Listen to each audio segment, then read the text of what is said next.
For latest updates and short audio clips, follow us on Instagram, Reading the Author.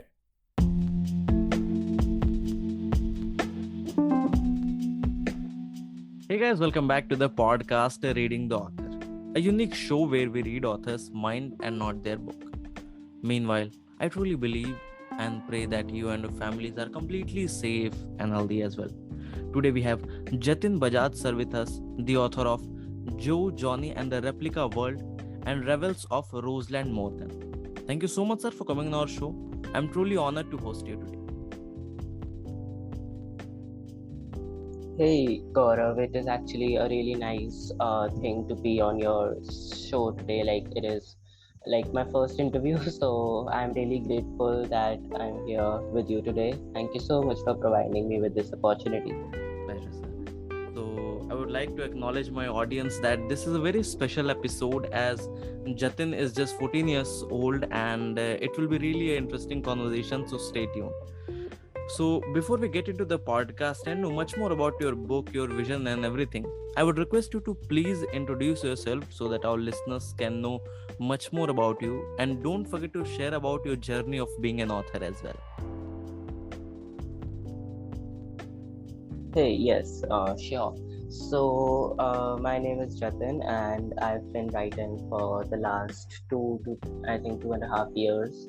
I released my first book, Joe, Johnny and the Replica World, around 6 to 7 months ago, and I'm really, overwhelmed by this journey because I think I started out very young, and it is a really great opportunity for me because I can make mistakes and learn from it to get better in the future. And I think that if I talk about my childhood, I think that I always had an interest in writing artistic works and literature.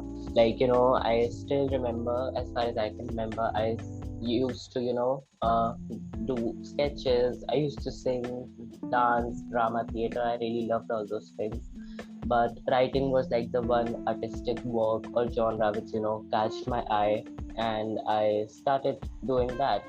At first it wasn't really that professional, but I think that lockdown period was really great for me.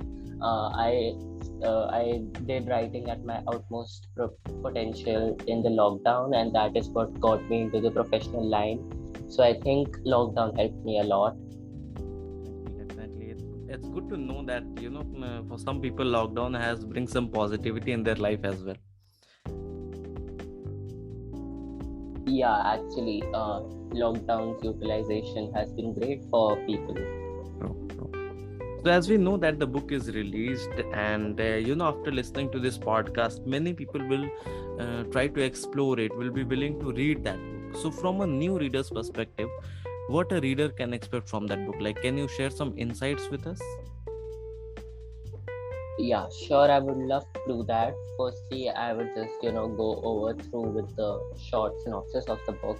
So that book is basically it comes in the horror genre, and the book is basically based on the youth or the young people of two of the most richest families in a small town known as Armenia, which too is fictional, and there's no place like that in the real world map or something. So these two families are, this book is basically linked with the incidents that happen in the past. The main spirit or the antagonist, which is Roseland Morgan, her family, and these group of friends family has a lot of disturbances in the past, and the spirit has took it to the grave, and she's just trying to finish the family lines to just get the revenge. So this is all about revenge, drama, horror, everything. So it is actually based on events from the past, so I can also call it historical fiction. So it is pretty interesting that way. Definitely, it seems to be really interesting. But you know what I generally feel, or whatever our listeners will feel I'm talking on behalf of them. You are just 14 and you're writing so intense things. So can you share with us, like, what was your inspiration behind writing these things? Like, you could have written something else, but picking up a horror genre, and as you said that, it's early age to learn and fall. So please share what's your inspiration behind this. Yeah, that is actually a very good question. So I started out initially by writing fantasy. My inspiration was Harry Potter, and even my first book, Jo Johnny and the Replica World, was fantasy. So I think I wasn't really related to horror genre before around 1 year. I did not really had that in mind, but I just went with the flow, and I think that when I researched about it, I think yeah, that horror got me, stuck. There's no obsession. Like I don't really, have an obsession with horror. It's just something that I like. It's with the past, and I feel like if there is God and everything, good energies, then there is also bad energies. And I think that my second and third book, which is horror, I don't think that I will be stuck on this genre forever. I think I'll explore new genres once I finish these two books, which is the second and third one. So I think I'll be exploring new genres very soon. Definitely. So, like, what you're saying is that people can expect more such books from you. Like, upcoming, like a couple of books are coming on this as well. Is it a series as a whole? Yeah, actually, the second and third book are connected to each other because the small towns have a little history in them. But yeah, long story. Okay. So, like, basically, now coming to author's perspective, if we can say that, after the first lockdown, the numbers of authors are getting increased day by day. Like, we can see that hundreds of books are being published on Amazon, like every week, we can see. As such, the publishing has become much easier as compared to it was earlier time. Like, literary agents are there, lots of publication houses are there, self publication is there. So from an author's perspective, what sort of competition do you feel in this industry? Like a sort of, we can say that a neck to neck competition, or you are someone who feels okay, it's a creativity, and in creativity there's no competition. Every book will find its own reader, every author will find its own target audience. What's your take on this?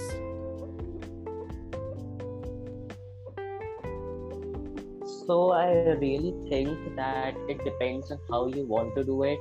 So if you are an author in the industry, like if you are getting to know the industry, you will know that yes, the competition is getting tougher every day. And I think that I would agree with both the things and scenarios you said, because it actually depends on how you market it. You have to use your strongest links in the industry to just get your book running. You have to have a marketing plan, you have to invest some money and time into it, and you will eventually find some good readers in the market, because there are plenty of readers in the market which are looking forward to read books from new authors and support them rather than reading books from dominating big authors. So I really think that if you invest a little time and money and do this a little professionally, you will get a lot of readers in the industry and you'll eventually grow with the reader base. But yeah, that too takes a lot of time, and it just does not depend on the marketing style. The cover is a really important thing. The cover should be as amazing as your book, because that is the first thing a person sees. The first impression is the last impression. And the blurb which is on the back side of the book, which is on the back cover, that is also to be interesting, because people look forward to read that after the cover. So these couple of things, if are followed, you will get readers which will pass the book to their networks, and this is how a book grows. Definitely. In fact, I'm really glad that you're so much mature in this field, because I came across, I have been in conversation with, I guess, 100 plus authors, and most of them are like, they gets really irritated after knowing that, okay, after publishing you have to market as well. They are really pissed off of these things, and it's glad to know that you have all these things in the mind. You are completely prepared for this industry.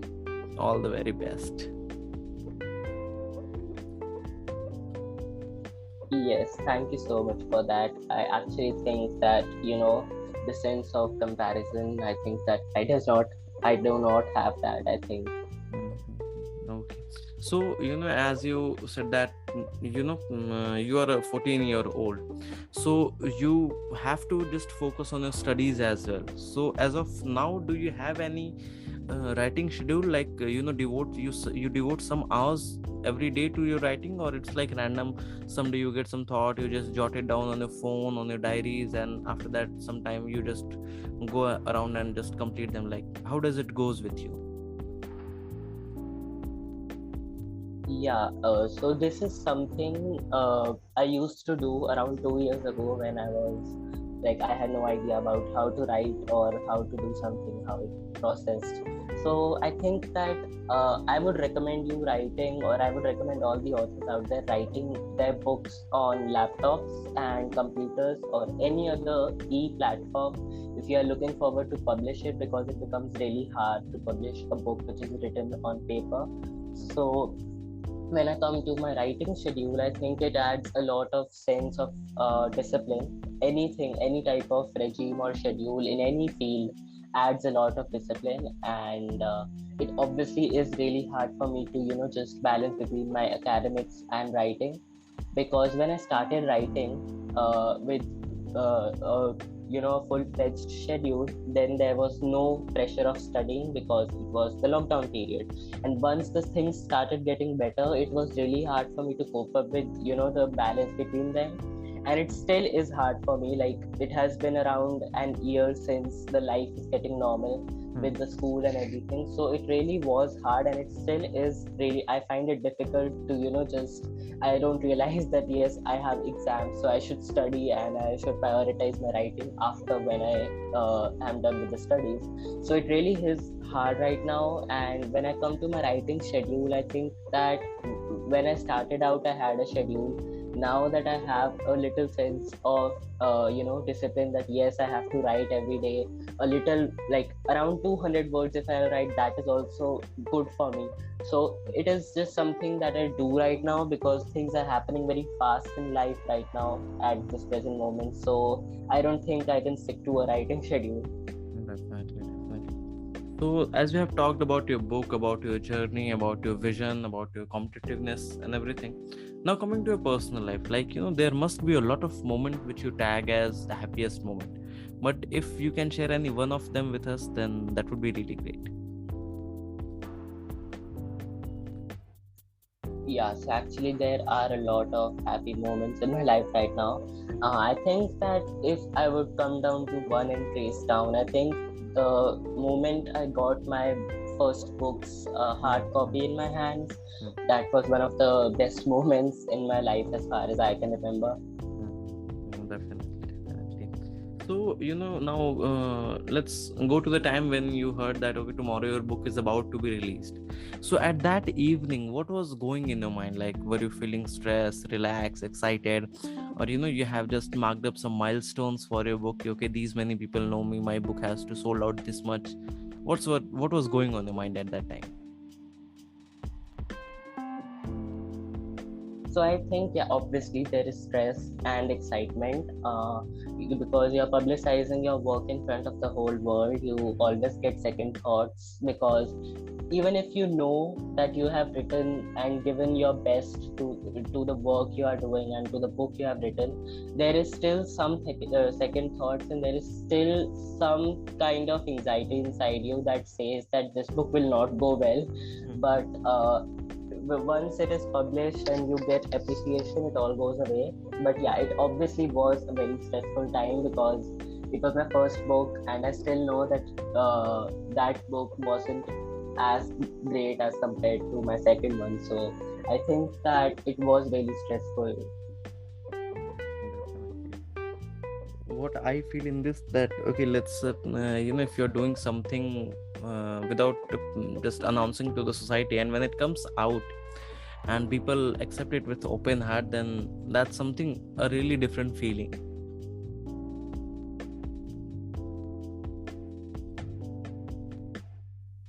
Yeah, it is actually a great feeling, like when readers really start to accept your work. So as of now, if you can say that about your mental state as an author, as a person, what are the things which you are focusing upon in life? So I think I'm obviously trying to get better with the balance between my academics and writing.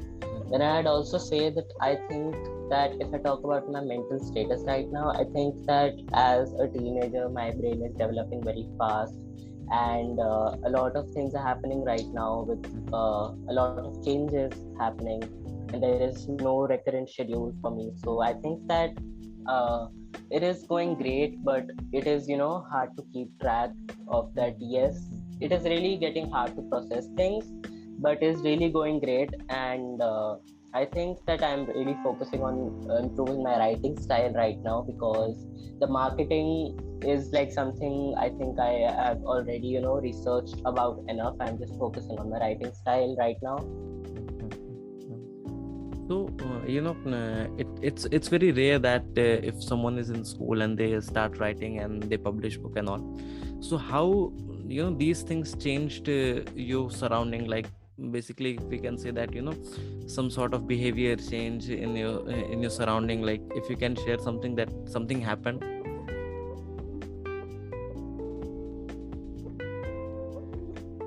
Yeah, I think that a lot of authors around me, like I think that I got to know a lot of authors from a platform, or it is an application basically. It is available for all the devices. It is Clubhouse. I would always recommend new authors to go there and just start chatting. It is a video meeting platform where there are a lot of communities about a lot of things. It is a diverse platform, not just constrained to authors. But if you select your topics to writing, academics, literature, and all these things, once you do this, you will get a lot of recommendations of real authors, which are like, same as your level and are still trying to upgrade and send a lot of copies to the readers. So you get a lot of experience. Okay. So my last question to this podcast is like, after listening to this podcast, many people will start writing, or many upcoming authors will be holding their first draft in their laptop, in their diaries. So what would be your advice first for them? So my advice for all the new authors, or any authors in the industry, might be that you should always focus on yourself. You should have consistency to get better, and always take lessons from prominent authors in the industry, or prominent authors in your genre. For example, if you're writing romance, check what authors or which authors have perfectly dominated the industry, and how have they done it, and what are the trends going on inside the industry, and write about the topics which are in right now. So these things really help you a lot, and there are plenty of communities which you can join. There are writing groups, communities, and a lot of things and resources to help you out. If you just search on Google, you will get a million of resources. So as everything has turned online, it is really great and accessible for all the authors to start writing and take lessons, courses, everything. Just focus on yourself and don't compare yourself from any other author. Okay, so that's all for today, guys. I hope you must have enjoyed this lovely conversation. And if you do, then do follow our podcast, Reading the Author, available on all the leading podcast platforms. And don't forget to buy and read the book. You can just go on Amazon and just search Jatin Bajaj. You will get the books. Just buy them, read, and please share with your friends and family as well. Thank you so much, Jatin. It was my honor to host you today. Yes, for sure. Thank you so much for getting me here today.